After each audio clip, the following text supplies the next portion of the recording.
Welcome to another episode of the APL Spotlight Series. Incredible guests the world over with amazing insights, experiences, and really high vibe to share with all of us. We've got a real go-to spiritual veteran coming on. He's been on a lot of shows over a lot of years, Reverend Bill McDonald, coming to us out of California. Spiritual teacher, healer, speaker, author, good sense of humor, loves giving it his all. And if it's about compassion, self-help, kindling your spiritual journey, he's there to help out. So, Bill, it's great to meet you for the first time and great to have you on the show. Well, actually, I've been watching you because you've been interviewing all my friends, so no stranger. Well, yeah, you've had some amazing references or folks that you're in close contact with, some of whom happen to already be guests of the show, and I'll say two or three times each. So we'll say frequent guests. So it's always wise to allow people around you to grow, and I'm a big component of that. It's I meet some wonderful people, especially younger people, which is now everybody. Now that I'm over 80, it's everybody's young. I meet all these wonderful younger people, and I'm trying to nurture, mentor, develop, turn loose, but always have them retain their own individual identity and uniqueness, what makes them different than others. And you've had some good examples on your show. So, like Dr. Pantea and some other people that I applaud every time you put on there because they're shining examples of people that are growing. And you can see if you meet them a couple of years ago and now you look at them, their light is growing, it's getting brighter. Mm. Um, and the ego's kind of staying down. So they're growing spiritually and the ego's shrinking, which is a great combination, which I teach. Well, Grow, grow the light, shrink the ego. I'll plug Pantea because she's going to be on Mind, Body, Spirit panel number 26. They take a little more effort to put together with two other experts, neuroscientist Mona Sabani out of Santa Monica, California, and Marisol Jimenez Carrillo out of Germany, a singer, healer. The three of them should make a lot of music or magic together, or a lot of fun. And that'll be Wednesday, the Wednesday, June 3rd, and that'll air that day as well. Let's ask you a bunch of philosophical questions that'll get you talking. I'm going to start with one that came from a group of angels maybe 10 or 12 years ago. It's a little bit of a rub. What are people allowing for today in each and every moment? And here's the statement. And I'd love for you just to take it any direction you wish. You can be happy now in this very moment without a single reason. Well, I am happy now, and I have 10,000 reasons why I shouldn't. And it's all choice. And if you follow my life, I mean, I, people have tried to kill me. I mean, I was wounded a couple times in Nam. I was blown up by a rocket. I shot with an AK-47 in the chest. I've been in I don't know 8 helicopter crashes. Who keeps count? I've been stranded in the jungle, chased by 500 North Vietnamese trying to kill me.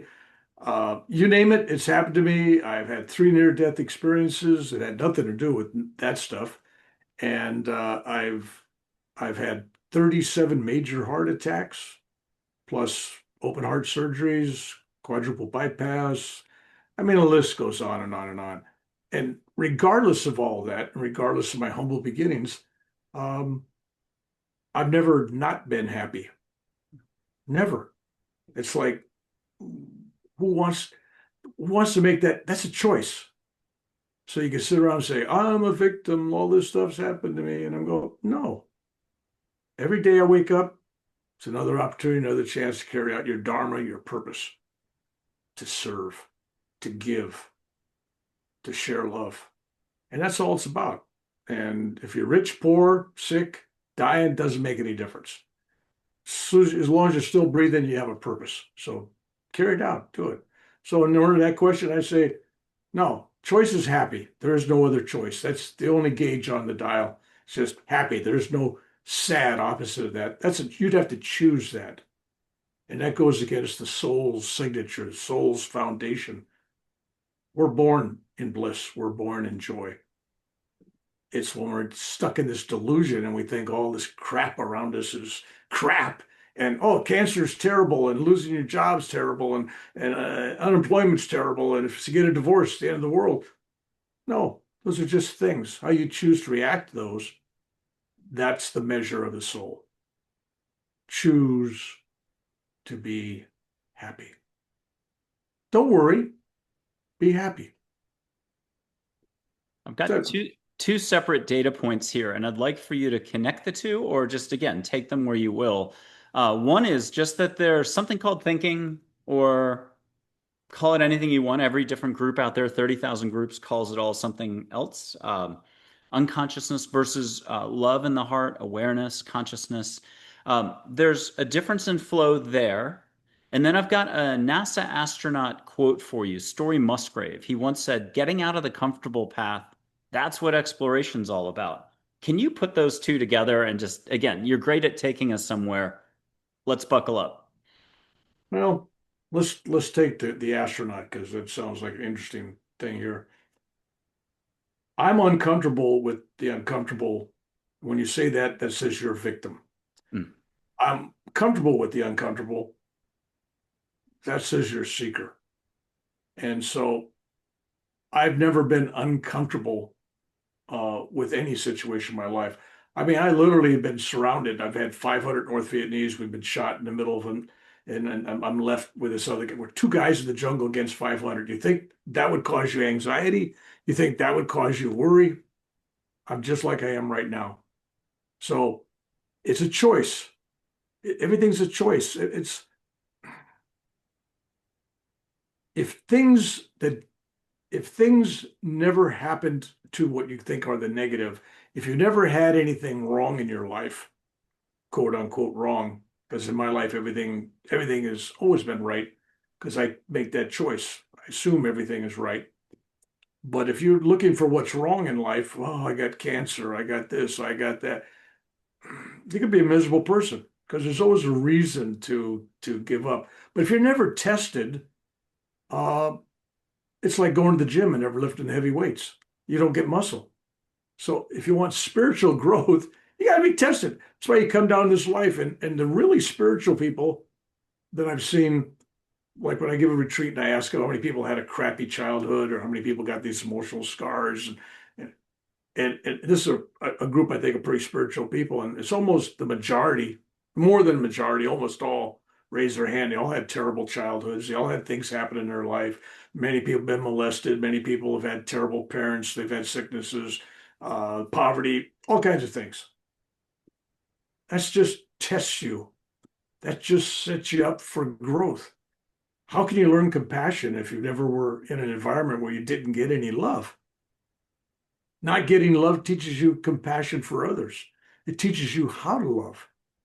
And eventually you step out of that and you realize, you know what? It doesn't matter if anybody else loves me. I love me because God and I are one. So therefore, loving me is loving God. And when I love God, who is all of us, because I believe we're all this God in one consciousness, then you love all. And that includes your enemies.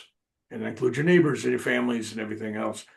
So when you start thinking of yourself as the collective us, I get upset with people that go, I am God, which is, it's the wrong thinking. I understand what they're trying to say, but it's the wrong place to jump off from. When you say we are God, much more powerful because there's nobody, you're not superior to anybody. You're all one. It's the divine dreaming all these egos, and all these little egos think they're separate.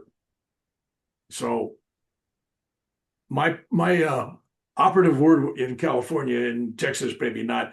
In California, what's your pronoun? Which I think is one of the stupidest things that ever came up ever.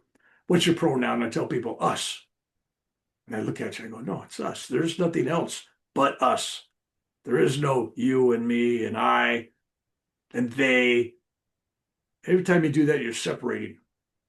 You're separating from the very source that we all are. So I don't know if that answered your question or not, but You led us into the next one, which is I'll read like five or six definitions of compassion. I believe most of them came from angels a while ago. Uh, Bear with me as I try to get through 5 or 6 sentences here. Archangel Bear Gabriel, with me if I can't remember them after you read them, but go ahead. yeah, but just react any which way you want to. Archangel Gabriel said, loving another, compassion's loving another with no limits or boundaries or preconceived thoughts or notions. Um, Archangel Raphael said, compassion is releasing fears and judgments. Abe, the Abraham of old, said, not judging, taking action with no thought. And I'll do two more. An angel named Dale said, compassion's just being and trusting the outcome to be of the highest intent for all. One more, an angel named Mac, who's like nature and stuff like that. She said, compassion's treating every moment with the awareness of a newborn baby. Which ones do stick out? Which ones do you remember? None. None of those stick out. I wouldn't pick any of those as a definition of compassion. If somebody likes that and makes them happy, floats their boat, I'm happy for them. To me, when you see yourself in others and no separation and no difference, I see you, and what happens to you is if you're hurt, I'm hurt for you. If you're winning the lotto, I'm happy for you. You know what I mean? It's my compassion is starts with self-love. And when I realize that you are me, the compassion is flowing. It's just compassion for yourself. That automatically means compassion for everything. So I don't know, that's way off base from where you're going on that. But to me, the compassion is like a needless word. Love covers it all. So when you love yourself and you love others, there's no separation. When you separate things, then you have compassion. Oh, these people are downtrodden. This country's got problems. I feel sorry for these poor people. You're separating. When you think of all of that is me, all that is us. Well, compassion, you don't need compassion. You just need to observe that and love and let the love flow and be with them. I mean, who's not compassionate to their own wealth, their own well-being, their own joy? So compassion is it's just the heartbeat in others, recognizing that's the same heartbeat in you. Simple as that. You've had a very detailed or specific journey in life, whether you want to describe it from going from here to here early on, or paying attention more, or some of the references to Vietnam and elsewhere along the way. Are there a couple of moments you could share, or even three or four, where you know the universe stepped in, a religious figure, angels, or it was dream time, you had a vision, or something else? What would you want to share with us? Wow. Okay. Uh, I probably have, and the people that know me, that really know me, know this is not just throwing something out there. You know, I probably have 5 to 6 thousand very unique, very extraordinary experience stories that I remember. I mean, there's stuff happen all the time that it's just Tuesday. Um, but you got to realize I've had three near-death experiences. One when I was 8.5 years old, and I was in a hospital for a year. Hmm. And then 50 years later, 50 years to the very date, I had another one in India where I visited Babaji's cave and fell off a 30-foot cliff in the Himalayas, landed on a boulder dead, twisted up and everything, and then was revived by a cobra. That's another whole story. That was a unique experience. And then there was a third encounter with a near death like experience, but it was more of a double body experience. In other words, manifesting two bodies on the operating table. I had my body being open heart surgery for 8 hours on a heart lung machine. In other words, they stopped the heart, they stopped the lungs.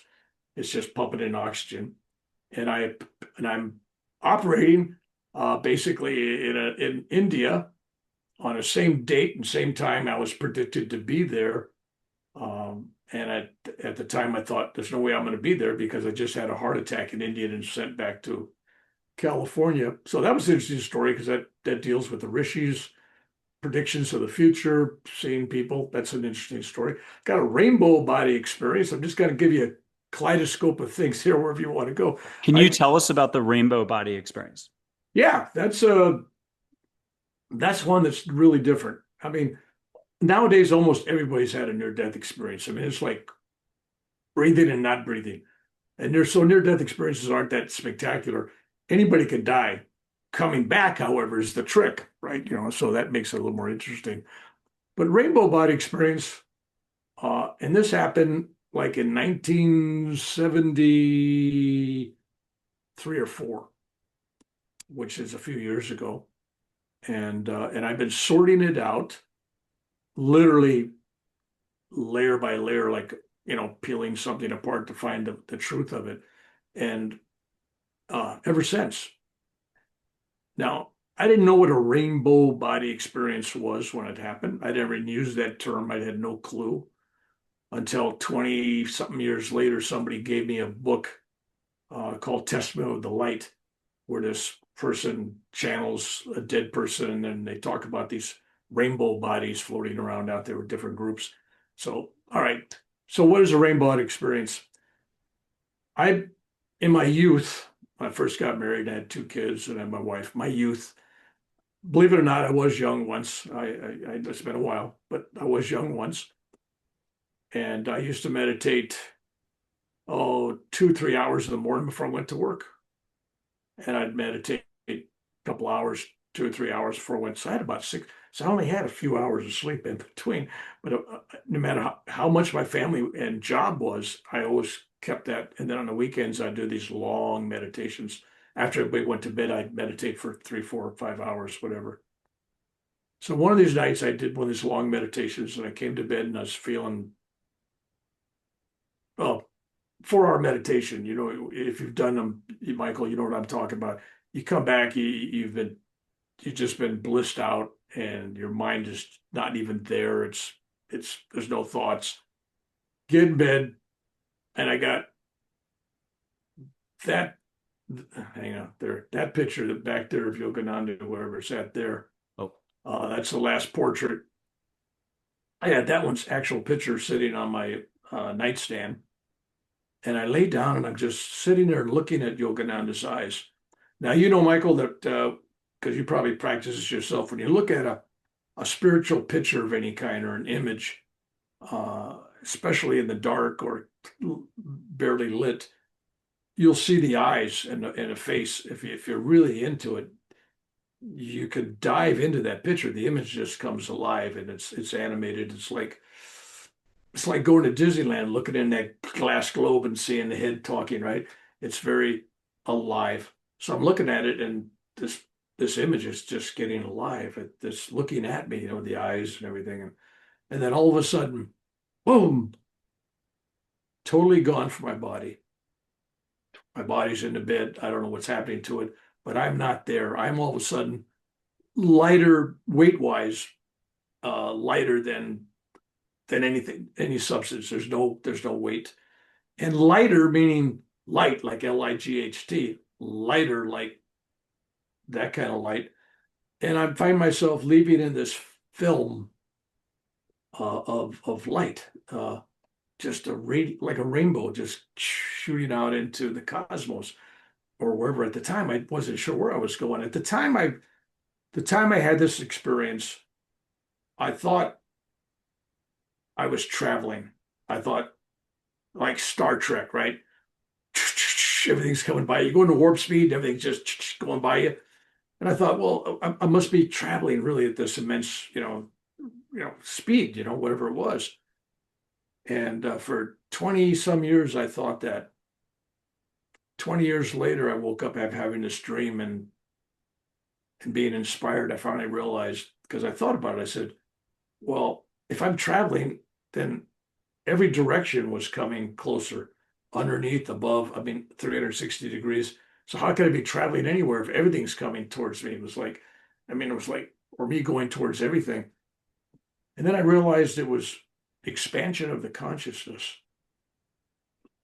That's why it was encompassing and enclosing everything. And I could feel everything around me, and the universe um, makes a sound. And that was interesting because I'm going, oh, there's a sound. there's this prevalent sound, this om. Maybe in some churches or stuff, it's an amen, but it's, in the East, it's om. Very similar, right? But there's this sound that just goes on and on. It's an endless om. And you're watching these planets, and then you're watching the micro level with the, atoms and stuff. All that energy spinning around, that energy is creating that sound, the movement, that energy. And that energy is love. That's the divine creative force. It's love. And so you're realizing this. I'm telling you, it took me 30 some years to kind of figure out all the pieces of this because I was traveling, and in this experience of traveling with this rainbow shooting across, I'm saying the cosmos, but it was more than the cosmos. It's otherworldly, it's other dimensional, it's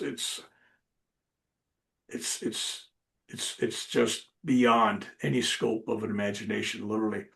And as I'm traveling, and I mean literally expanding, uh, I'm going through what I figured at the time. It was feeling like 250,000 years, maybe, or more. And I'm watching planets, being created. I'm watching planets dissolving, watching planets just being in so it was like the old thing from India, right? Like, this guy's creating and this guy's, sustaining and this person is destroying, whatever. It was ongoing. It was just a cycle. And I'm watching history, both forwards and backwards.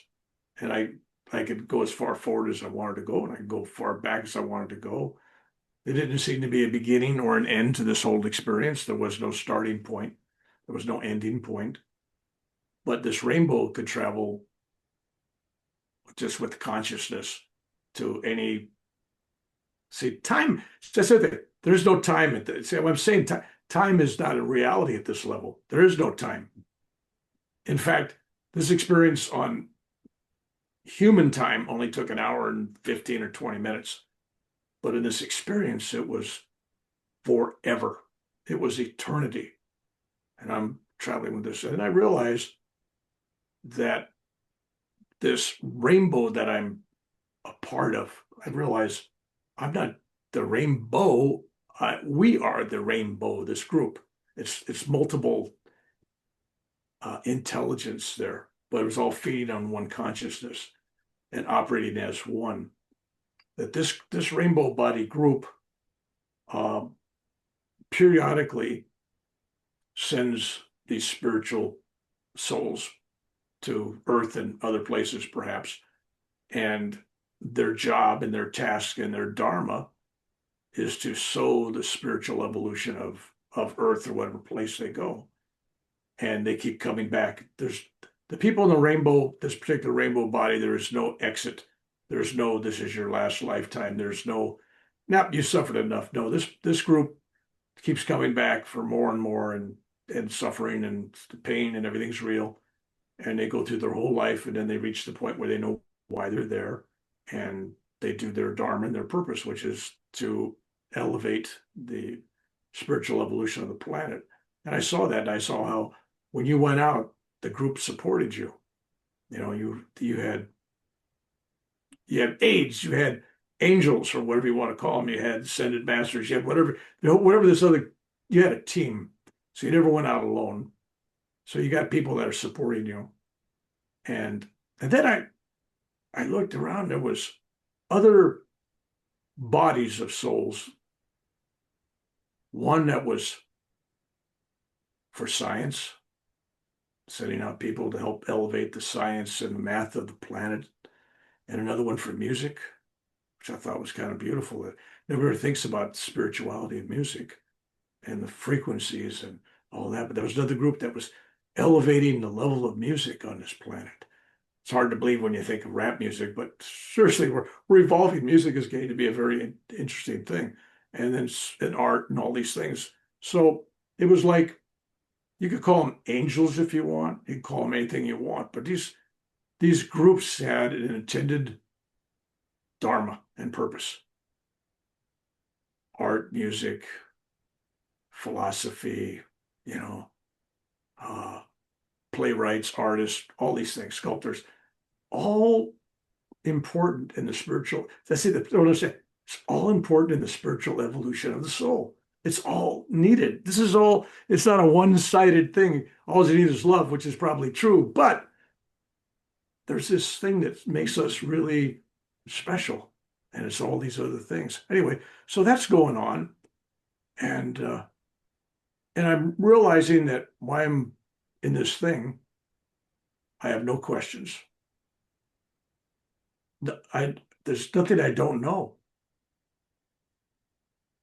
And it sounds, I'm just telling you the experience, the psychiatrists can figure this out later.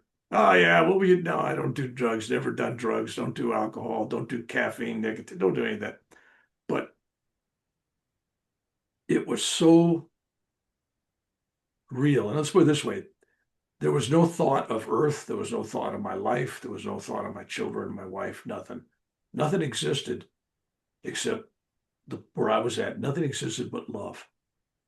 That was it.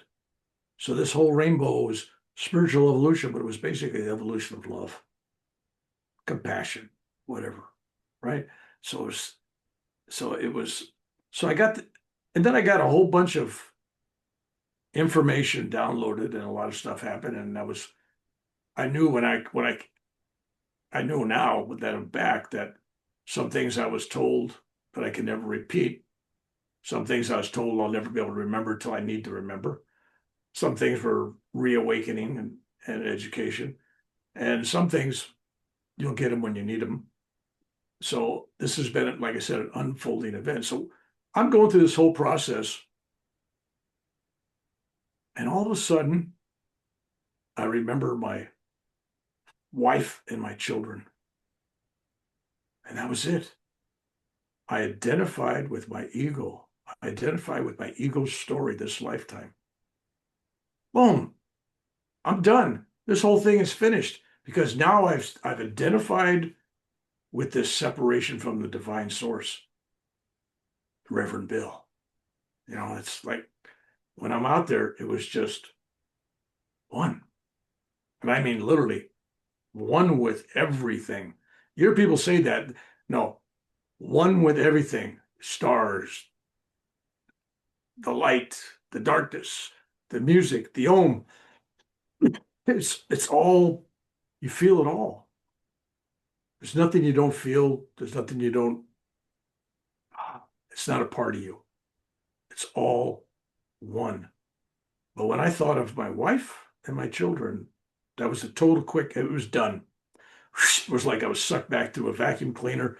Boom, I'm in my body, and now my body feels like it's 2,250 pounds. And I broke down and I cried for several hours. My wife thought, what the heck happened to you, right? You went to bed, now you're waking up crying.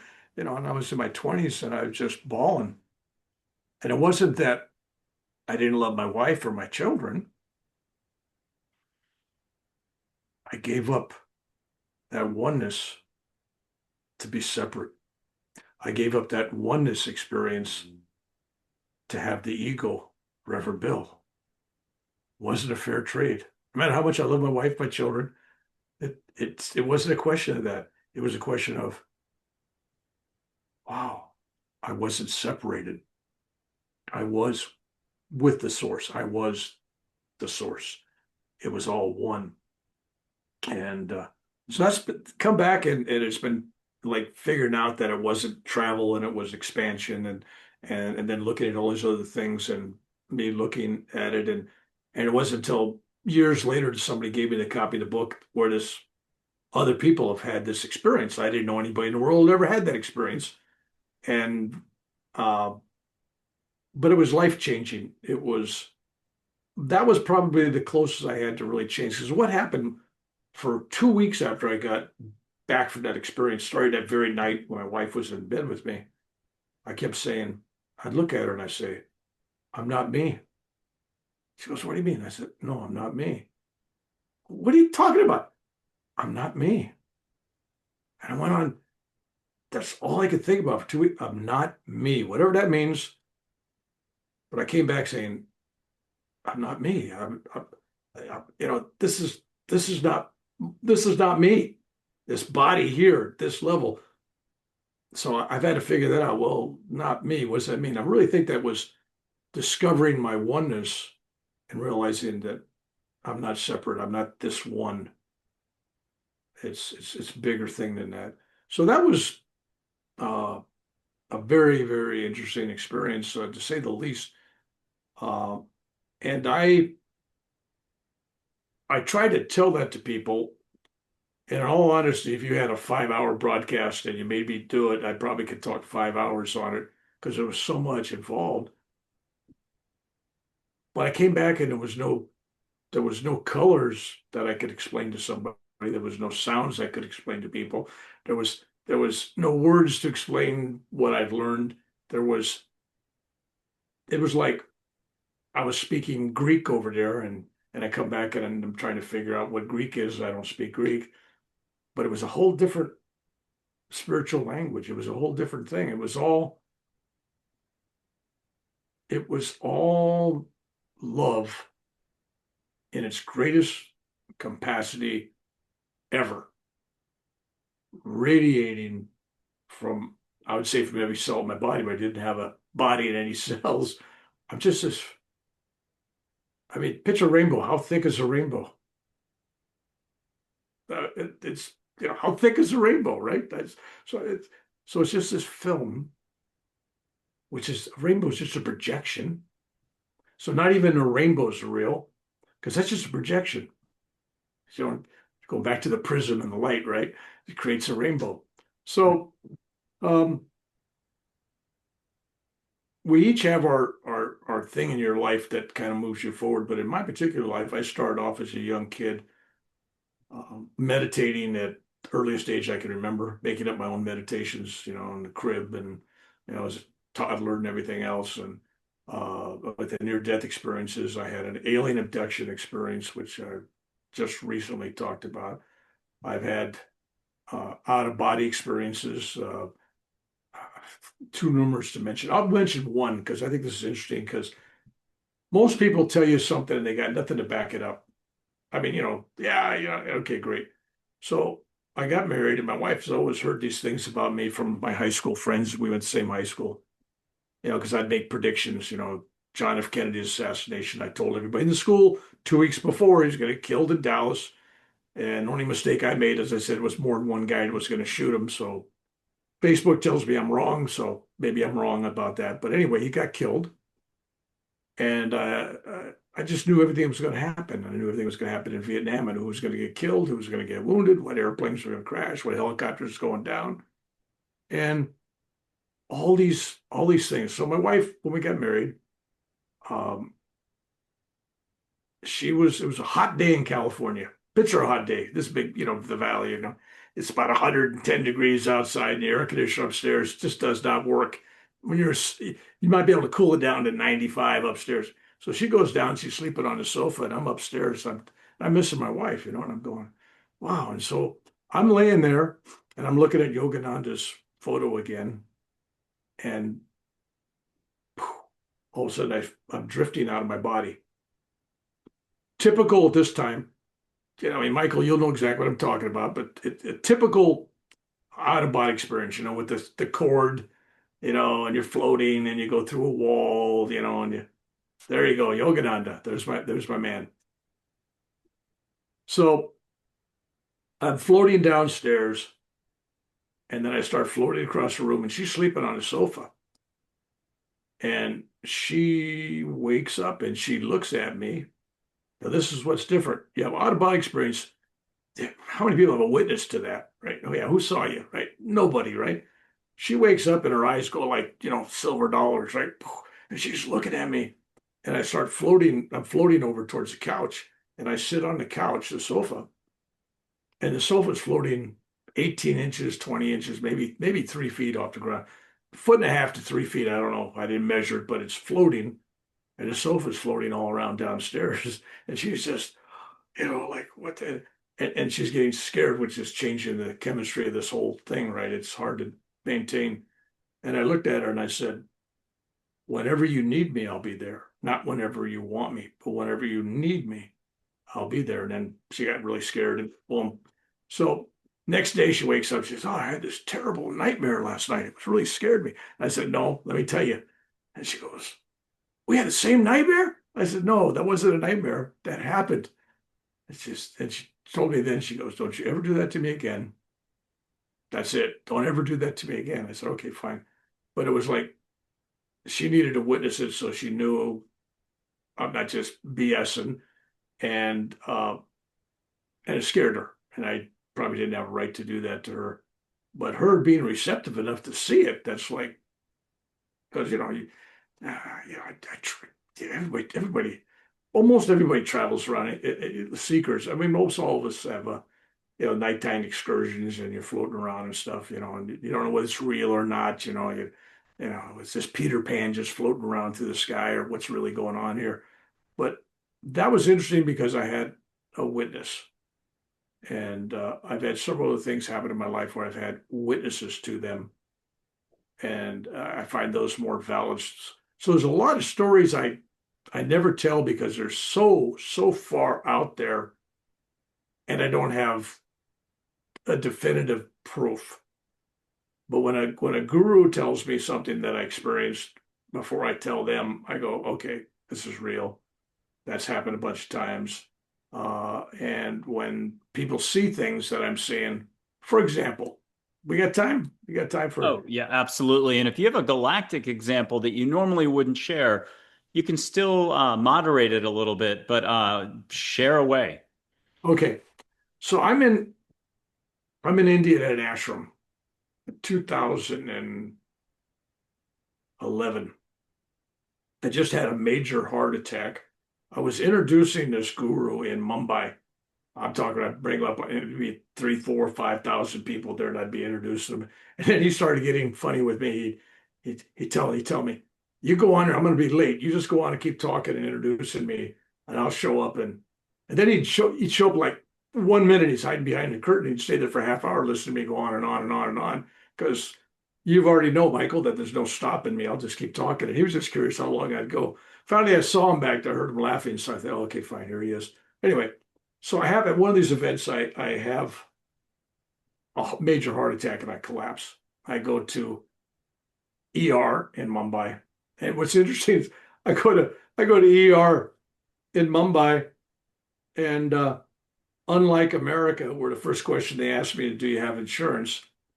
I go there and they just go, what's your problem? And it was a 60 some dollar ER visit for a major heart attack. I'm going, yeah, okay, fine. And they apologized for charging me that much because I was a Westerner. So anyway, so I'm back at the ashram, packing up my bags, and I'm going to go. And I got to go back to America to have this operation that I talked about where I had a double body experience. And I'm sitting in the kitchen, and when you're sitting in a chair and you feel somebody's eyes on your back, somebody's looking at you. It's like you're in a movie theater and you go, and they looked at you, right? They've been staring at your head. So I got that, and I turn around, and they're sitting or standing in this case, standing just 8, 10 feet away with his hands behind his back is Siva Teshwar, the guru of Paramahansa Yogananda, his guru. And he's sitting with his hands behind him, and then he does this.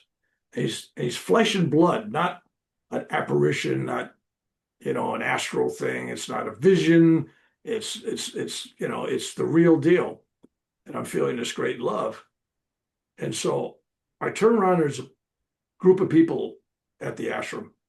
And there's these 2 girls from some Scandinavian country, I don't know, Sweden or someplace. And they were into yoga, meaning they do the postures on the beach, and they, and they know all this stuff, and they got the proper outfits for it and everything. Meditation is lightweight, right? Good people, but they weren't serious yogi meditators. And I said, you guys see anything? I'm pointing behind me. And I go, old man, this guy's crazy. You've been here too long. Let's go. So they put me down and made fun of me. No, there's nothing here, blah, blah, blah. They went back to yakking. So there's this guy from Texas, and he'd been meditating a long time. I knew him for several years, and I said, you see anything? And he says, there's this giant sunburst behind you, like this giant orb that's light is just shining off that. It should be blinding me, but it's not. And I'm feeling this great love, just love. I'm overwhelmed. Just my kundalini is just going crazy up and down. I'm feeling this love and the light. I go, okay. And then I asked this other guy, Brian, and I go, Brian, do you see anything? And he'd been meditating a long time. And he goes, you ain't gonna believe this. I said, don't tell me. He says, well, I see where Teshwar standing behind you, and he's got his arms folded. And then before that, he had his arms behind him. I'm going, yeah. And he was seeing it as a vision, you could see through the light and everything. It wasn't a body, but he could see he was developed enough to feel the love, but also to see the outline and the vision of it. That's pretty powerful, right? He's well advanced, right? And he's feeling loved. And I said, okay. So I realized I'm seeing the physical body. I mean, I could reach out and touch and grab. I mean, it was a body. He's seeing this etheric body of whatever, this astral body or vision. And the other guy's seeing light and feeling love. And the other two, nothing. We're all in the same place. We're all experiencing the same frequency of energy in a room. But unless you got the right channel on your radio, you ain't going to pick it up, right? So if your frequency is not in tune with the frequency that you're being shown, you only get to see what you can see. So obviously the two girls didn't get to see this. They weren't in that world. And the other guy was advanced enough, his frequency and stuff. He could see the light and the energy and feel the love. And the other guy could see the vision of it. And I realized that miracles and visions and angels appear everywhere. And that's why children can see them if they pick up, if they're vibrated at this childlike frequency of just love. And adults around them couldn't see anything. If you stories of children seeing angels and Mother Mary and all that kind of stuff. It happens where things happen, but you don't see them. And I watched a TV show from UCLA a number of years ago. It was called Brain Games. It was on the History Channel or some Brain Games. And this professor at UCLA, he brought his students into this little theater, and he had dancers on the stage that were coupled off. And he said, this is 20% or some percentage of your final grade for the semester, right? Observation. See how good you observe. I'm going to grade you. You're going to count. I want you to count every time they change partners. And, because, like there was like 16 people dancing. So, if they changed it once, you'd have 32, right? So they're all sitting there. They're so focused on this for like 3 or 4 minutes, just to sit watching this thing, counting all that stuff. Gets through and he says, okay, who's got the answer? And they all got these numbers and stuff. And he says, no. How many observed a 6-foot gorilla, a man in a gorilla suit dancing in each group? And they all laughed. Ah, no. And he turned on the video and showed them a guy coming out in a gorilla suit and dancing in each circle and then walking off the stage. Their minds didn't see it because they didn't believe it. They weren't looking for that. It's the same thing that happened to, the Indians when Christopher Columbus landed in the New World, right? He was in the islands and they didn't see his ships come in because they'd never seen him before and they didn't believe it. So which gets us back to angels, ascended masters, the great ones, all these guardians that come to protect us and stuff. People don't see them. Number one, they don't believe it. If you don't believe it, you're not going to see it. So this whole thing about, well, if I see it, I'll believe it. No, it's the other way around. You believe it, you'll see it. Just the opposite. But anyway, so I've had a lot of unique events like that happen. And I've been in places where I'm telling people, I say, I'm not alone. I would say I've traveled. I'm never alone when I travel. People don't get it. because I don't travel alone. And then some people will be with me and all of a sudden they're crying. They don't know why they're crying. They're feeling things. They don't know why they're feeling them. But if they could really see close, this May 1 through May 7th or 8th, I guess I was in Mount Shasta and I gave a retreat, which Pontea and Khan and all these other people that, they were there. And I told these people, close your eyes. We're sitting around this big, huge circular fireplace. You could sit about 20 or 30 people around, then another row behind that. And we'd have 4 o'clock in the morning meditations, Shiva hour. It was just beautiful. And I got like 6, 8 logs in this thing, burning this beautiful thing. And I said, just close your eyes. I just wanted them to feel the love, feel the energy. And a couple of people had to look. Then it got all over the internet and everything. So it is what it is. But you can see orbs going into my head. And then you see these colored lights, purple and white and different colors. And it'd be like a cloud and it would come over and just be absorbed into me. And that was going on a long time. Then if you looked up the ceiling, which people weren't, there was like an orb show of like shooting orbs everywhere. And they've been meditating with me and been at the retreat a while. So I think the receptivity level was pretty high. And of course, being at Mount Shasta really helps. And at 4 o'clock in the morning, really. So I had all this stuff going for me. And so seeing these things, like you always talk about angels, and some people are never going to see them. They'll never see them, not in this lifetime. Uh, Angels could do all kinds of things. People have miracles happen and they don't even accept miracles. Like doctors, well, we don't believe miracles. So, statistically, this, okay, great. But what you see is based on your frequency. And if your frequency vibrates at a certain level, you get all the channels. It's you get all the spectrum. And so I'm telling people, don't write things off so quickly.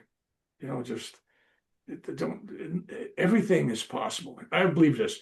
Everything is possible. So all these people that tell stories, people say you believe it. I would say everything is possible. Whether I believe that individual's credibility or not, that's the whole thing. It's a different question. But what a person will say is, I say, yeah, it's all that's possible. I mean, all these crazy stuff out there, it's all possible. It's just your individual credibility. Because we do have a crisis going on out there right now in the New Age community where if people dream that Lord Shiva came to them, they think they had a vision and they take a dream in the conscious world. It'd be like me playing basketball in my dreams with Michael Jordan and I beat him and everything. I come back, hey, I beat Michael Jordan. No, you didn't. You had a dream. So I'm trying to get people to focus on what's the deeper question here. The deeper question is what's real from, well, or what's real. Nothing's real. I mean, from the world of conscious thinking and dreaming and the conscious mind to something beyond that. And to see the real stuff, you got to get beyond the mind. The mind will never really see it. And what you see through the mind and understand through the mind is not there. It's delusional. So my job, like with the retreat and everything else, is just I'm trying to wake up the love that's in people. And I don't want to do that by having people chase experiences. That's a waste. Whatever you chase resists anyway. I want to see Babaji. I want self-realization. I want God realization. I want this. And they go into all that, what they want, instead of just going, I love God. Don't need nothing. That's it. I just love God. And when you go to that state of non-thinking, that state of love, then all these things you want to chase, it's not important. But the after effects, the side effects, you'll see them and you'll experience them. But if you're chasing them, no, you should be chasing only love. You're there to give love, receive love, become love. and just move love. That's it. It's all about love. So when it gets down to experiences, that's why I look at people that do ayahuasca and all the mushrooms and all these other things. I'm going, well, that's great. You can go to the gym and you can take steroids and get good muscles. They're not the same as the ones you work hard for. But people are chasing the experience through ayahuasca and through these drugs. Some people get helped. I don't want to kill it for everybody. But there's a point when somebody's doing it every month or every week and they got to, no, they're chasing the experience. So don't chase experiences. Be love. Give love. That's all that counts. That's why you're here. It's just all about love. Because that's all that's important. Anyway, Let's have you talk a little bit more about love. Is love or love is definitely the fabric of the universe? Show love always. Many questions, one answer. Is that answer love? Can we get you going again on love? to me, I look at the creative force is love. You want what's God? Is this God, this old guy with a beard, white, hair, and he's sitting up there judging us. And if you're not good, you're going to hell or heaven or whatever. To me, there's one consciousness, this cosmic consciousness, whatever it is, and the love that is that consciousness, that love creates this dream, and it creates this dream of the material world and everything else. There's everything that's created is from love. I believe that you could call it God. Everything's made in God's image. I'm just calling it a different name. And I do that because when I was in Prague, which was last year, and I was on stage, I was being introduced to this theater. And the person tells me as I go on stage, she says to me, she goes, this is not your audience. I said, what do you mean? She says, according to the United Nations, 80% of the Czech Republic is atheist. She says, this is the most atheist country in the world, according to the United Nations. I know, that's interesting. So I get up there and I go to the interpreter. I go, how many people believe in love? And everybody raised their hand. I said, we believe in the same thing. And I went on that premise that God is just love, right? And my 40-minute talk ended up being 3 hours. And then I couldn't get out of the theater and couldn't get down the street because I had a mob of people around me. All these people were hungry after living through communism and atheism and all that stuff. And because someone just didn't identify with religion. It was anti-religion, but they interpret that as being atheist. So I'm telling you, you don't have to, God has no church. God has no religion. It's love. So for that group of people, they go, oh, if I believe in love, that's okay. Yeah, that's okay. Practice love. That's your religion. Practice love. So what was the question? It was about love. It was about love, and I loved it. You did great. Okay. I'm going to read a passage, a very light passage. Again, would just love to see where you take it, your reaction, or again, what you want to show us. Um, Awareness for mankind is on the horizon. Call it a spiritual awakening if you wish. It's a chance for all to grow. Mankind's ready for more unconditional love and compassion for all, and more compassion by all for all is needed. Mankind's ready for change from rat race mode. Happiness is obtained in the absence of ego. Ego's afraid to be vulnerable, to let go, and to be in the unknown. Again, there's nothing to lose and nothing to gain. Move past seeing the negative. Last paragraph here. Compassion can be taught through one's actions. How? Slowing down would do a world of wonder for most people. Doing it consistently is where the problems and opportunities lie. So stay present. And I'll jump to one last sentence. Being in the moment is to do compassion for all. What's your reaction to that? Okay. I'm going to reel you way back because I'm jumping into the people asked me when I was I was on a radio show in Poland or someplace back in 2020, and the guy goes, "Well, I've watched some of your other interviews. I've read your books and stuff." He says, "Obviously, you believe in reincarnation." And I looked at him. I'm going, "Nobody's ever asked me that question before. It's assumed, I guess." And I go, "No." I said, "I don't even believe in incarnation. How could I not believe in in not in incarnation this lifetime and then believe in reincarnation, I'm going, I don't believe in birth. I don't believe in death. I don't believe in heaven. I don't believe in hell. Uh, None of this is real. It's all this delusional dream we're having. It's an illusion. It's just Maya. It's just God's little play here. It's so when we find ourselves in a separate little, there's Michael, here's Bill, then the question like you ask is relevant. And there's things, but if you skip all that and you go, there is no birth, therefore there's no death, and there's no pain, there's no suffering, nobody got killed in a war, there was no war, it was all a dream. Well, then all that stuff is, but for the regular folks like us, I mean, we have bodies. So let's get off the philosophical high horse here for a minute. Okay, that was nice to do. But in the real world is if you got a body, human body, or an astral body, or body of light, or any other kind of body, angel body, any kind of body, then that means you're not totally one with the source anymore. You are separate. And that's why you got a body. So while you're handling this body, then you accept the reality of birth and death and all the stuff that goes on and the multiverses and time and travel and all this other stuff comes into play when none of it's real. But in the illusion of all that, yeah. So if I was speaking as a non crazy guy that I am in this weird world, with a straight audience like churchgoers, I tell them, yeah, it's time we have love and compassion for everybody. And right now, everybody's separated, and we have to hate the immigrants, and we have to hate the guys from another country, and we have to don't like this person and that person's a different political party. My God, they're different than us. And so we've turned this nation and this world into a series of separated energies. And there is no compassion for your enemy.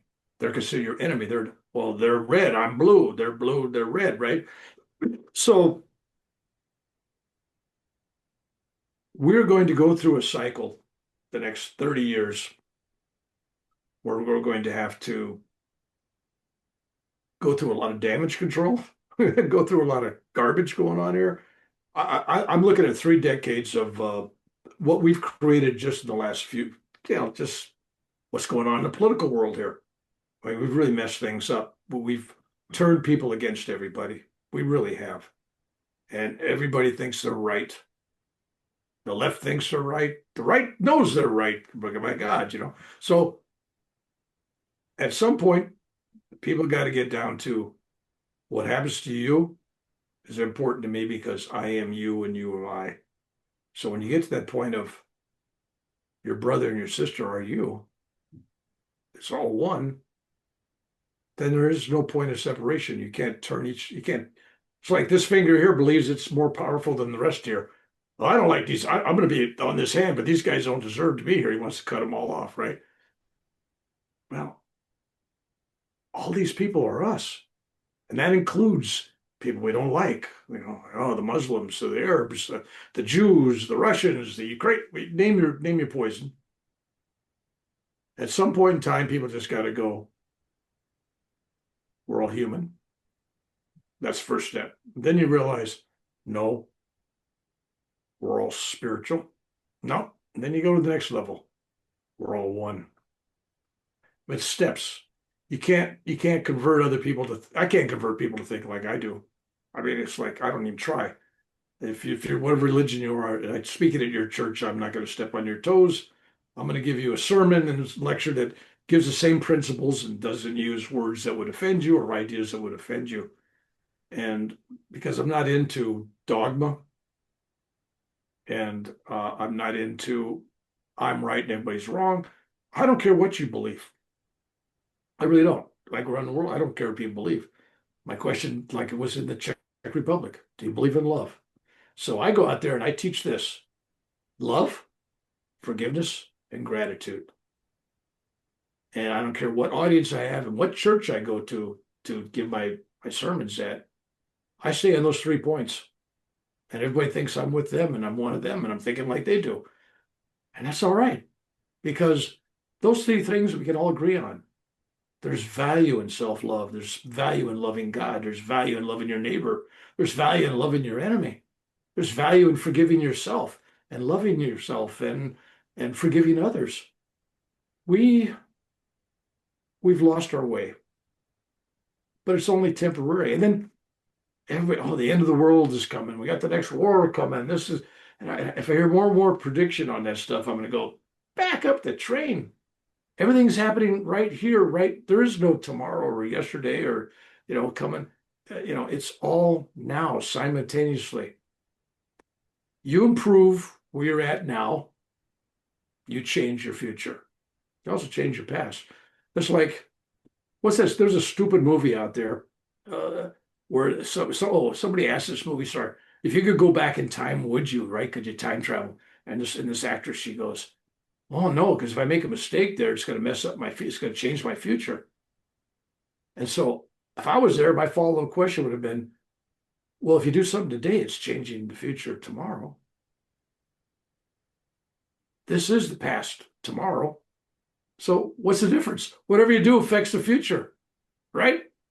And so if you become the better you, the more loving, and in your words, the more compassionate person you, well, then you're affecting you in the future.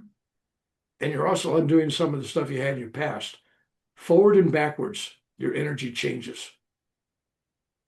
Eventually, in the eternal now, Michael and me and Pantea and all these other people we know, we're already all Buddhas. We're already one.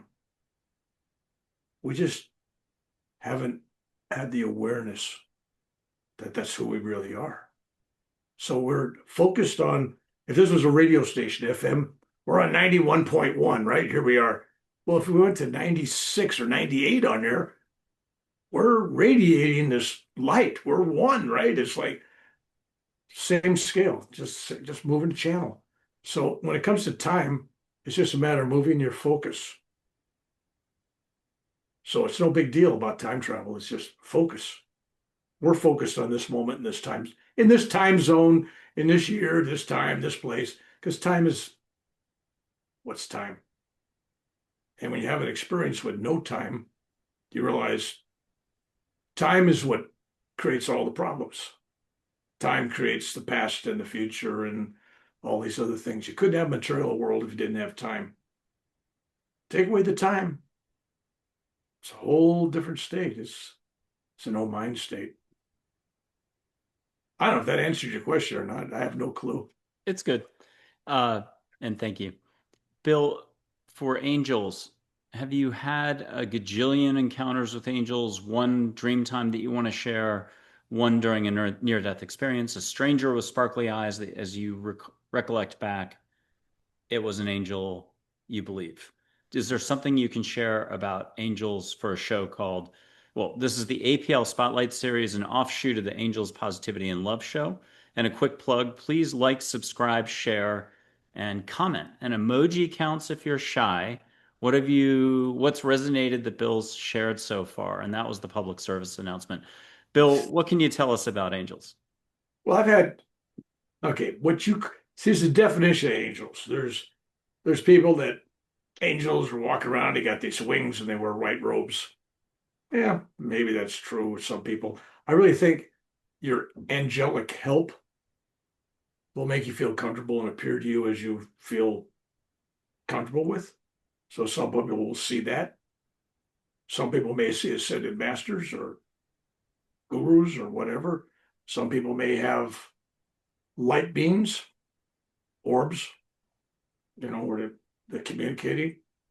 And I've had several experiences. I can tell you experience that I posted, and it's not an angel for me.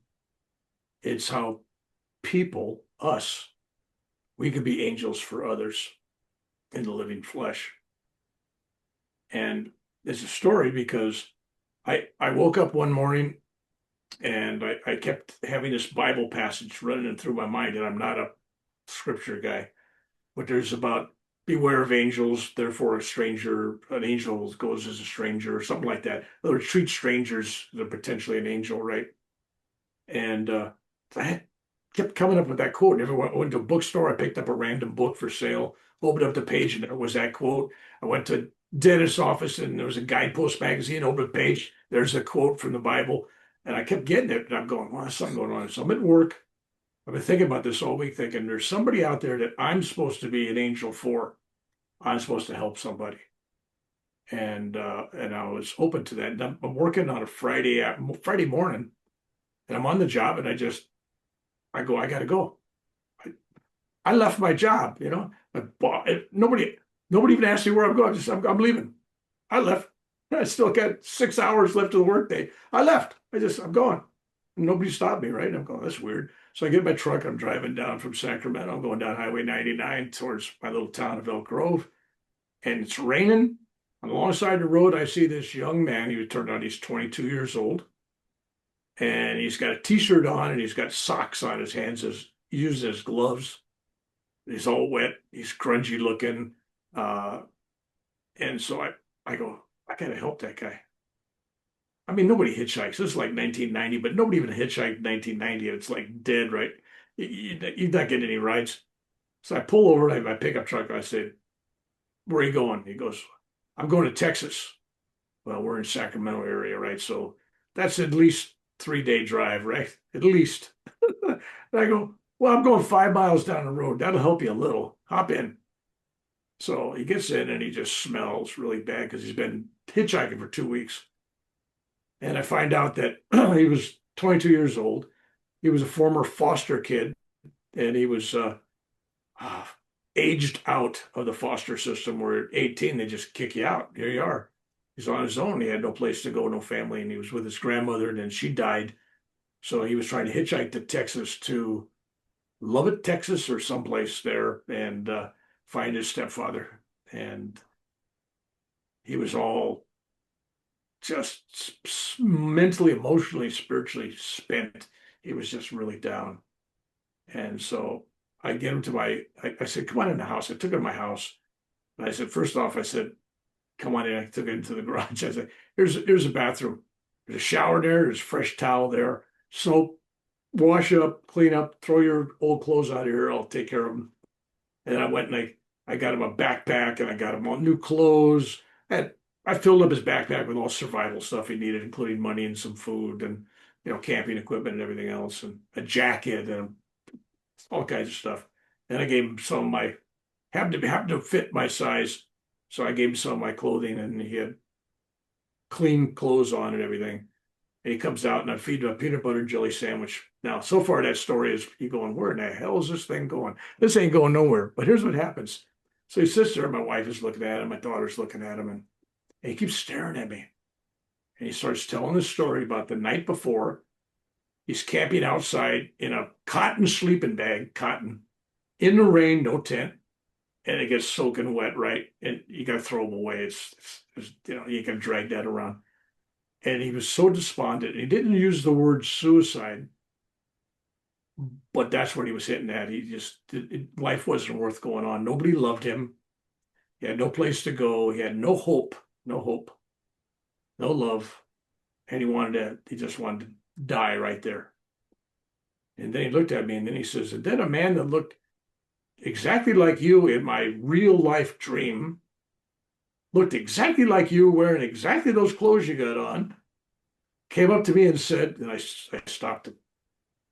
And he said, God loves you. And then he broke down. He goes, well, that's exactly what the man told me, right? He started crying and everything. And then I went over to him. I think every kitchen's got a junk drawer where you got coupons and pizza coupons, stuff like that. And so in there, I had a pack of sugarless gum, and it was half done. It was not even full pack. I took it out. I don't think things. I just take it. I put it in my hand. I grabbed his hand, and I said, when I give you this, you know that what happened last night was real.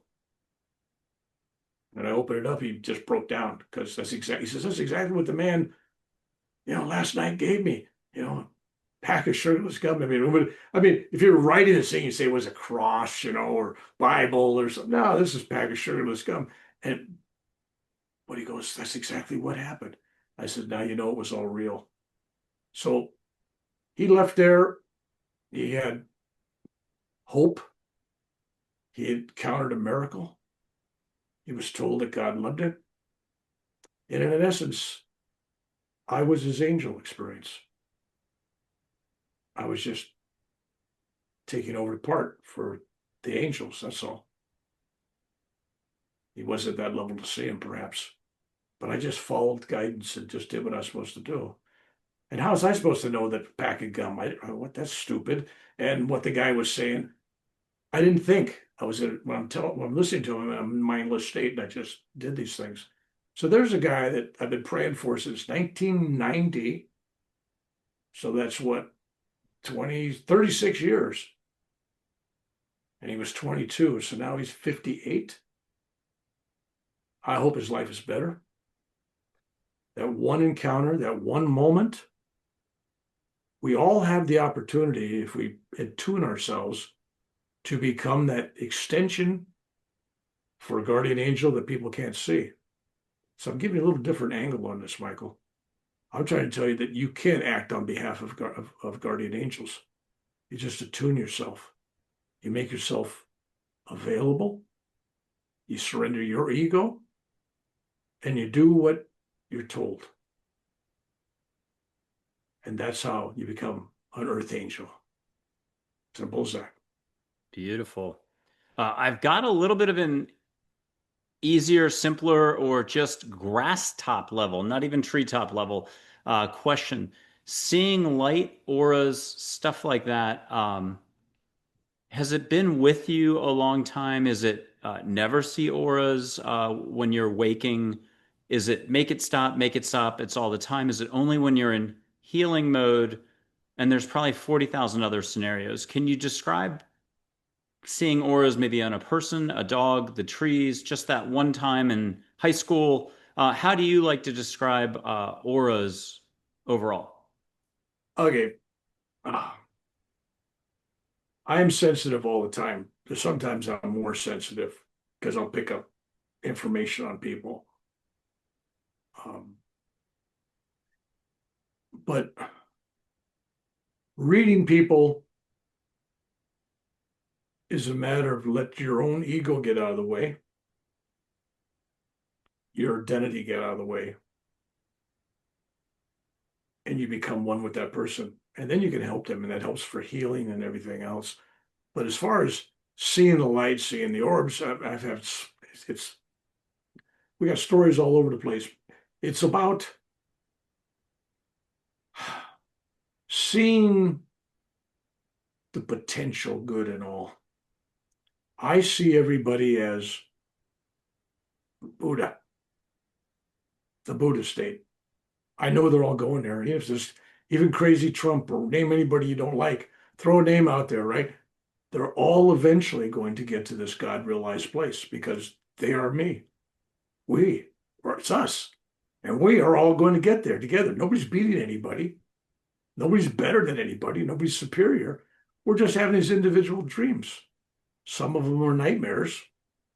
Some are very ugly and nasty and they create suffering for others in this level. But yeah, I see light in others. I sense more than I see. And then I actually have big, huge encounters with like suns. Big things. And yeah, that's another whole story. But okay, I'll tell you one. All right, here's one. Uh, as you know, I've had many surgeries, and if you look at this face that you've been looking at all this time, the nose has been cut off 3 times. That's rebuilt from my shoulder. Just okay. I don't know if you noticed that or not, but there's over 1,000 stitches in this head and face. And I had like 15, 16 surgeries on this. Just it's a lot less fun than it sounds. But the first time I got it cut off, and I got a hole in the face. the bandages over, right? I mean, just a hole. I mean, you can see inside the skull. And and I don't want to take any pain pills or nothing, so I don't. And I'm laying in bed the next day. I got plastic surgery to try to fix it a little bit, because having a hole in the face is not too good for conversations. And then so uh so I but it's so ugly and so terrible, and I'm so bloody that I'm in a different bedroom, I'm by myself. And I mean, my poor wife had to look at me, but I had bandages over, but it was still all bloody and everything. So I'm laying there and it's 4 o'clock in the morning, and all of a sudden the roof, from the roof, the ceiling, the walls, everything just it's light. And I look on the wall and there's this orb, like a small sunshine, like a star, right? And it's got like light coming out, like shards of light, just beautiful light coming out. And I'm I got a big patch on one eye, and I look over and I don't get excited. And just like I am right now, I'm going, oh, that's kind of neat. Like I expected it, okay, it's big, huge, loving orb, and I'm feeling love. And all of a sudden, there's this bare arm comes right out of the wall, right out of that orb, and his hands right on my empty space on my face, right? It's right over this terrible place, and it's just like love. It's like love, love, love, love. And I'm just laying there like, okay, no thoughts, no questions. Because most people have something like that. They want to ask, who are you? What are you? What's going on here? Right. So it was like, no, nothing. It's just love. So I have no idea how long that went. But at 6 o'clock in the morning, I'm up, I'm driving. My wife is driving me for surgery, plastic surgery. Had this surgeon been doing this same surgery, fixing the face for 31 years, I think he said. And he's always done it the same way. And he describes to my wife, I'm going to cut a triangle on the forehead to come down to the top of the nose. And I'm going to flip that skin over and then take pieces of your ear and build a surface for this. And then I'm going to sew this thing on there, and it'll be humped. It'll still be attached to the top of your forehead here. And then we'll do 6 or 7 more surgeries and we'll get it. And I go, okay. And my wife's going, that's terrible, right? So I go for the surgery. I come out of being wheeled out, and she looks at me. She calls for the doctor. I go, oh man, this must really be bad, right? She's calling for. I want to see the surgeon. What'd you do? She goes, what'd you do? You didn't do what you say you were going to do, because there was nothing wrong with the forehead, right? And he says, well, what's really weird was I was in there doing the surgery like I've done for 30 some years. I've done this hundreds of times, and I have this graph paper. It's got a picture of my face with the open hole on it, and it's got squares, and he had outlined, with centimeters, this and that, how he was going to cut. I mean, it was an hour him working on that the night before, how he was going to cut and do it. And he says, I got in there for the first time ever in surgery.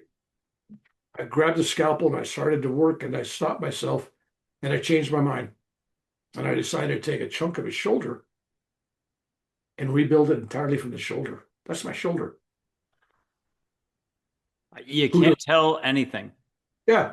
So uh, I'm just glad he didn't take a piece of my butt. Then I would, that's another whole thing. But anyway, so then I go home that night, and then I got bandages on my face, and I got hundreds of stitches, and it's painful. And I let it go, and pain goes away. And then at 4 o'clock in the morning, same exact event happened again. The room lights up, the hand comes out, puts it boom, boom, boom. And I'm going, wow, this is really cool. So then 10 days after that surgery, I go in to get the stitches out. And the doctor's just really upset. I go, what's wrong? He says, I don't know how this is possible. He says, I stitched up just 10 days ago, and every stitch is grown over. Skin grew over every stitch. So you had to cut them to take out the stitches, right? But nobody grows skin in 10 days that covers up your stitches. Nobody. The doctor told me, he said, no, this is impossible. He didn't understand it. So then I went to this wedding 2 weeks later, in Napa Valley. And this guru was at. Hey, come sit at my table. I said, okay. So I sit at his table. He's got 9 of his followers there. And then he goes, Bill, tell us this story about the big boss coming to visit you and putting his hand on your face. What? He calls he calls the big boss Babaji, or Babaji is the big boss. And so he knew about it. He says, looks at me and he says, that wasn't a vision, wasn't a dream. It was real. As real could be here in this world, right? It was real. And so he made me tell it. So that's why I share that story, because he exposed me and, told the story. So there was a event there that, there you go. There's Babaji. Yeah. But it's, when you have something biblical like that happen with a hand coming out of a friggin' wall from this orb, right? This sun, right? And I've had multiple orb stories, Babaji. I've had multiple orb stories where orbs are intelligent, alive,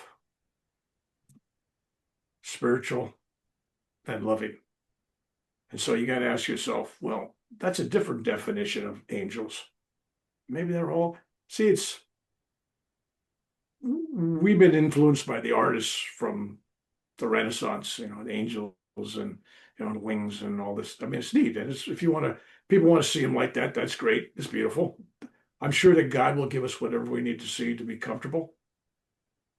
But in this great creation of the divine, angels take on all kinds of different wings, all kinds of different looks. And some may just look like a person meeting you on a road or meeting you. I had an account. How much time we got? Do you got counter We're time? good. We're good. Yeah. Okay. So I'm in Vietnam. I just got shot down 3 times in 3 weeks, and I got wounded, and I got left in the jungle and got chased. That story. And so my commanding officer goes, Mac, called me Mac, right? He goes, Mac. He says, I think you need a break. Why don't you just take off for a week or two and go in country? Just, hop on any helicopter, go fly anywhere in Vietnam, just go tour in Vietnam, right? It's a war going on, right? But yeah, I'll go to the beach, right? So I go to this beach town, the Trang, which is a beautiful place. It's like French Riviera. I mean, it's just beautiful. And I don't stay at the base. I go about 5 miles off the base. At night they're all behind barbed wire with towers and machine guns, and I'm in the city where the bad guys are at. I don't care. I don't care. And I rented this place, and I rented from the landlord, and I told her, I says, I don't want no funny stuff going on. I don't need any girls coming to my room. I don't want nothing. I'm so tired. I haven't slept in weeks. It was just weeks of not being able to sleep. I just want to rest. I need to relax. Okay, GI, okay. So I go in the room and I'm laying on the bed, and pretty soon there's a knock on the door. And I go, what this? I open it up and there's this beautiful woman, young woman. She looks half French, half Vietnamese, has that kind of glow, kind of a amber. I mean, it's just a glow of skin. I mean, she's wearing a tank top and shorts and sandals, flip flops actually. And she walks in and doesn't say nothing. And I said, hey, look, I don't want it. Whatever you're selling, I don't want it. I'm good. Blah blah blah. Get out of here. And I lay down back on the bed, and I'm laying with my, on my stomach, and all of a sudden I feel these hands on my back. Oh my God, it's this fantastic back rub, and I'm feeling relaxed, and I'm just going, wow, this is just, I mean, it was just beautiful. It was blissful and everything and joyful. And then it's going on. Then all of a sudden, me being a young man, I go, oh, this is interesting. The thought, hey, there's a woman here. And as soon as I thought that, there was nobody there. It was like no hands, no nothing. And the door was still closed. And so I got up and I went out there, and there was a guy down at the end of the hall. You see a girl come? No, nobody came. Nobody left. You're crazy, crazy, GI. There's nobody there. Nobody's coming into your room. So it was like, I said, okay, fine. But I was so, at that point, I just laid back in the bed and I slept for like 16 hours. I hadn't slept in 3 weeks. All of a sudden, just boom, I was just perfect. Um, so what was that? Was that my imagination? Was that Twilight Zone? Was that ghost? Was that an angel? And it was there to help me until I had other thoughts. And it was like, but so there was like, I've had people show up for me. Okay, there's one guardian angel. I'm I'm an usher at Self-Realization Fellowship Center in Sacramento when they were downtown, and there was a lot of homeless people downtown where we had the building at, and it was a Friday night, and we got the two monks there visiting, and one of the monks up there leading the meditation, the other one's sitting down, and her briefcase sitting in the back of the church, right? And I'm sitting at the back because I'm the usher, kind of. And I'm watching this homeless guy. This homeless guy comes in because it's bad weather outside. He comes in. He doesn't want to meditate. He stands. He's like 6'6" or 6'7", big guy, right? This couple 200 and some pounds and muscle. And he walks in there and he starts going through this guy's briefcase. I go, sir. I take him out to the vestibule, and I'm out there. And I said, sir. And then all of a sudden he just looks at me in rage. And he picks me up with one hand.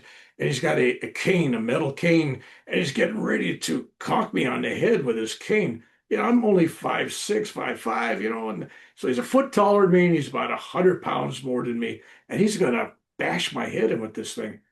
And I just go, Babaji, I need help. Babaji, that's my mind, Babaji. And all of a sudden, he's looking up above me and he's going, whoa, whoa, whoa, whoa. And he throws the cane down. And he gets scared. He runs away and he goes, oh, you're sicking these giants on me. That's no fair. I mean, he was cursing at this thing that I had this giant guardian angel there of some kind that was scared him. And he ran down the street crazy, just screaming. Of course, all the guys at church came out with what's going on. I said, he was getting ready to bash my head in. And then he saw this giant angelic being behind me and dropped me and panicked and left. So I've been a guardian angel there, but these things happen uh, all the time, all the time. And Nam, there was always somebody to save me, take care of me. Didn't matter. So again, what's a guardian angel? What's an angel? And I think it's important for all of us to realize that we do not come into this world left to our own. That there is a team. I mean, a team of people, intelligence, of what's the word I'm looking for, of consciousnesses, of whatever you want to call them. There are resources for us if we reach out and ask. And sometimes they come without us asking, because we had good karma coming or divine grace or whatever it may be. So I'm a firm believer in angelic realms. I just don't always recognize them with wings. Uh, but if you need that, I think you'll see angels with wings. Uh, it's your experience, and the divine wants you to be comfortable with the experience. So I think if you probably believed in Saint what's that guy, Saint Tremaine, Saint Germain. If you believed in him, he'd probably come as an angel to protect you. If you believed in Jesus, maybe Jesus would come. If you believed in the Virgin Mary, maybe the Virgin Mary would come and save you. That is just how your mind adapts to this divine frequency. And so how you see it, how you feel it is up to you. I don't think there's a right or wrong. It's all one. And so, yeah, hope that answered your question. It does. Oh, Bill, I've got a favorite quote. It doesn't mean I've read it 500 times on the show, but maybe 75 times. And it's probably three or four sentences. I'd love to get your reaction to this or add to it because you're really good at this.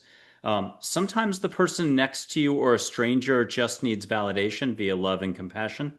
A smile changes any moment, So too does laughter or a few kind words. Be compassion to all. Do it. Got no problem with that. You have to have an awareness and a sensitivity. And when you start thinking that others are just as valid of you as you are you, you get more sensitive. But there's times where yeah, some waitress, man, she just needs a smile, a good tip. Uh, a child just needs somebody to believe in them. Um, your spouse just needs a hug. There's no handbook. It's it's where love moves you. And I've learned that you can help more people by just listening than talking. I know it doesn't sound like it coming from me, an Irishman, and I talk on all these things. I go on and on. But on an individual basis, I try to listen more and say less because sometimes they're not looking for wisdom. They're not looking for knowledge or advice. They don't need a list of this and do's and that's. They just need somebody to say, you're important. I understand. You're loved. You're worthy to listen to. Sometimes that's enough. And some teachers in schools are very good at that. And some teachers, it's just a job. So again, it's the individual. So yeah, if you have a chance to extend a hand or a hug. I'm not much into hugging, but a spiritual hug, meaning the heart, it's a heart thing. Because I think we get in trouble with physical hugs, especially being a man. Don't go around hugging everybody. So Before we wrap it up, I'd like to do a two-step here. After all, we're coming from Texas. Um, the second step is to have you find a truly unique mantra for the moment, one that you probably have not used before. It can be universally divinely inspired Baba Ji coming in, or Papa Ji, or Sri Shirdi Sai Baba, or anybody helping you out of the blue. And if you don't mind repeating it 3 times so people can feel your energy, it'll be a slow, easy, whatever it is, but 3 times if you're agreeable to this. And the first step, if it's okay, may I put my hand up with whatever love and above only, not my bill paying side, not my thinking side. Can I put my hand up here in Texas and you put your hand up in California and just feel what you feel? Is that okay? all right, let's just go over this first. First is Uh, just palm to palm, no, no, love no, no, above only. no. Let me explain where I'm coming Oh, from. okay. Let's go with this because people are. Here's the deal: all mantras work. All right, but the only mantra that really matters is "I love you," meaning to yourself or to others. I love you. And when you can say "I love you," meaning to yourself, to God, to your neighbor, to your enemy, I love you. I love you. Oh, I love you. I really love you. And you say it from that depth. It doesn't matter. I mean, you could sit there and you can look at Yogananda and I love you, Yogananda. I love you, Jesus. But when you say I love you and you're doing it from a place of us, not from the individual self, then that us is God as well, loves you and loves me, and it's all one. So to me, the greatest mantra of the world is just love. And expressing it, I love you. Some people need that expressed, but the real heartfelt mantra is silent. It's just, I love you in your mind. It's just in your heart. You don't have to say anything. It's a no mind set. It's a no mind space that just has love for all. is I get that around I is get that around my so? I get around my trees and my plants and I just put my hands on their leaves and stuff and they know I love them. It's shared. It's a known. It's what it is. So we as a world of seekers, we all want this secret mantra. Everybody wants a special mantra, and I'm telling everybody, when you love everybody, that's the greatest mantra. Love, not just through mind and heart, but also through deed when you can.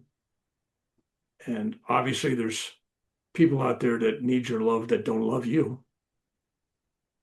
And if you're loving only the people that love you, then you're missing the greater message. Then your love has a price. Well, I love you. You don't love me back. I don't love you, right? And we get in trouble. So you should love yourself as your neighbor, as God, as your enemy, because you got to love your enemies. But it doesn't mean you have to like anybody.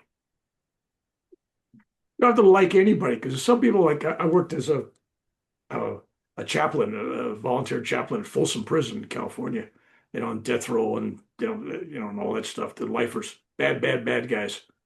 Uh, no, you don't love what they do. You don't even love what kind of people they are.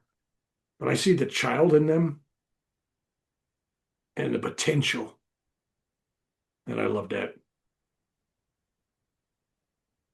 All right, so I hope Well, that helps. Reverend Bill McDonald, thank you very much for being on the APL Spotlight series. You're all about helping people grow their love, not their thinking.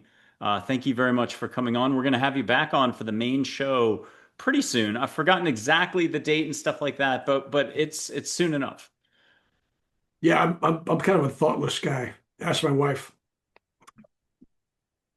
I It's our love it. anniversary. What a thoughtless guy. Well, thank you. I've been a long time working on this thoughtlessness. It's I'm sorry. Well, I'm a fun guy, a mushroom. Okay. Thank you very much for being on the show. Great to have you on. You shared a lot with us. Very appreciative of that.